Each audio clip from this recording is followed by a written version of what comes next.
गुरुजी हाँ इला सुतात बा।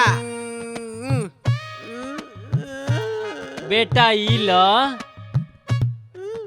अरे उठाओ तो। अरे कैसे सुता तारा? नींद लागत बा। अच्छा तार जौन मन में आए तौन करबो। खड़ा हो खड़ा हो खड़ा हो।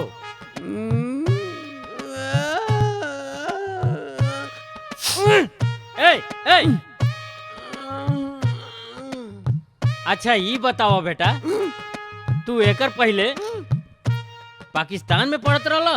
पहले हाँ पढ़त रहला हाँ, कहा तो था कहीं ना। कुछ याद बा? ये सब लोग से तो पूछ डलनी, एको जनी ठीक ठाक से नहीं बता पौलन। और लड़की लोग कैसन बा? आय? ये लोग भी फलाप हो गए सर। हाँ हाँ हाँ इन्हनियों को पढ़ा दिया नहीं। और ये लोग अरे हम तोहरा से पूछा तनी, वहाँ कुछ लिखले पढ़ले बाड़ा? बहुत है कुछ। तू ठीक ठाक से बतेबो जी। तबे तहार नाम लिखब, नहीं तो हम तहार नाम के लिखब नहीं। हाँ हाँ बताए। कहा कुछ याद बा वहाँ के? तू पूछवा था तभी कुछ याद रही गुरुजी। पूछा ना जी, हमरा सबे चीज याद बा। का याद बा? तू पूछवा था कंठस्थ रहिले पहले से। अच्छा हम पूछम जौन तो कंठस्थ रहला पहले से। कंठस्थ रहला। अच्छा बेटा ए ए ए सोचे खड़ा रहा, सोचे खड़ा रहा, सोचे खड़ा रहा। अच्छा गुरुजी हाँ। हम ना समाचार कहा बाउरी। का कहबो? समाचार कहा बाउरी। समाचार कहा बाउरी। बेटा ई समाचार तो ठीक बा, ई कहम और ई का बा? लाइन में जुड़ल बा। लाइन में जुड़ल बा। अब तू कहेम कह चाहे कुछ कह, चलो बोला।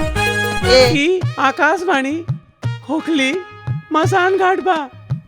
अब आप कुकुर सिंह भंजन से समाचार सुनी जा। पंजाब में 135 आदमी मारे गए, उसमें 2 की हालत चिंताजनक बताई जात बा। उन्हें तुरंत देर बाद डीके चोर हॉस्पिटल में दाखिल कराया गया, जहां एक की स्थिति को गंभीर बताई जात बा। मसान घाट के भूतनाथ नदी में अचानक बाढ़ आ जाने के कारण 9 मेढक, 1 बकरिया और 3 बिछुआ मारल गइल बा, जेमे एक बिछुआ के स्थिति के गंभीर बतावल जात बा। ये सभी जानवर भूतपूर्व सांसद चट्टीराम पासवान के बतावल जात बा।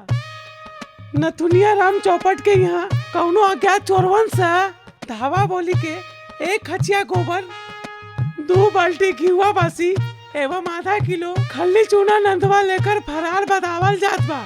ये सभे आतंकवादी ग्राम भोगला के तिरपट्टा राम धोबी के बैठकवा के खड़िया में पाइल गए हैं तथा 2 के खोजबीन जारी बा।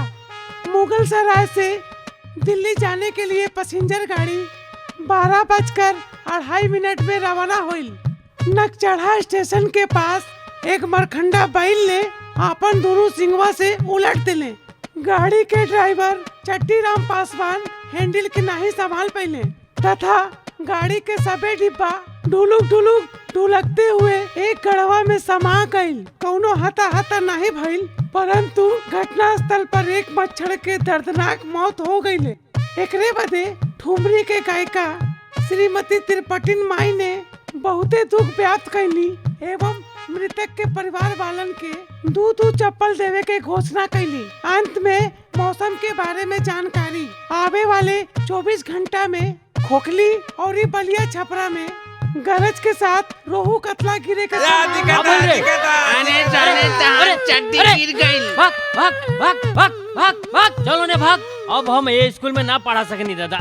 अब हम बतावत हई सरपंच महोदय के यहाँ जाई और अब वही हम हमार ट्रांसफर के सिफारिश कर दो, हम अपन ट्रांसफर करवाई। अरे चल रे आज छुट्टी हो गई। अभी तो बेरा नहीं भाई। अरे बेरा नहीं के भाई तब छुट्टी बाटे। चलो भागा सर चलो।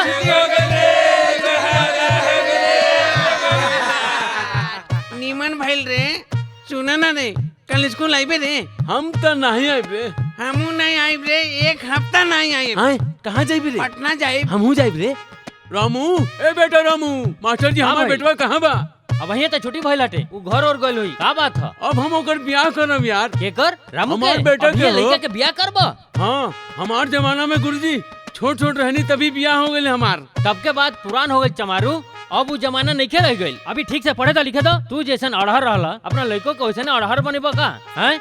ओकरा के ठीक से पढ़े दो लिखे दो, अपना पैर पर खड़ा होके दो, तब ओकर शादी के करिया हो, ओकर ब्याह के करिया। और ये हमार सरकार तो नियम बनौले हुए कौन नियम गुरुजी? कि लड़की के उम्र 18 साल और लड़का के उम्र कम से कम 21 साल हो, तबे ओकर शादी ब्याह के करे के चाहिए। नहीं तो ऐसे कहीं ई शादी कर देबो ना, ई ब्याह कर देबो ना, कोनो थाना में रिपोर्ट कर दी ना तो तहरा के पकड़ के ले जाई। हमरा थाना ले जाई का गुरुजी? हाँ तो एकरे खातिर कहतानी पढ़ल लिखल जरूरी बा। देखो हाँ। तू जैसा अनपढ़ वैसे ही अपना लेखन तो हाँ, बनावल चाहता गुरुजी। रह। अरे अब जमाना बदल गई, पढ़ना लिखना जरूरी बा। सही समझ लो? बात बा ओकरा गुरुजी। पढ़े दो लिखे दो, अपन पैर में खड़ा होके दो, ओकरे बाद फिर बैंड बाजा बजैया हो। हाँ गुरुजी सही बात बा। बात समझ में आ गई समझ ना? आ गई गुरुजी। लो, अब छुट्टी हो गई, अब हम जाता नहीं। सरपंच महोदय के यहाँ जाई, हाँ। हमरा काम बाटे, तू कैसे करबा? हमहू जात हई घरे ओरिया जाई। अच्छा। लड़की वाले भी बहाना मार दे। चलो वनिए हाँ, डाक हाँ, चलल जाई। चलो। हाँ नु।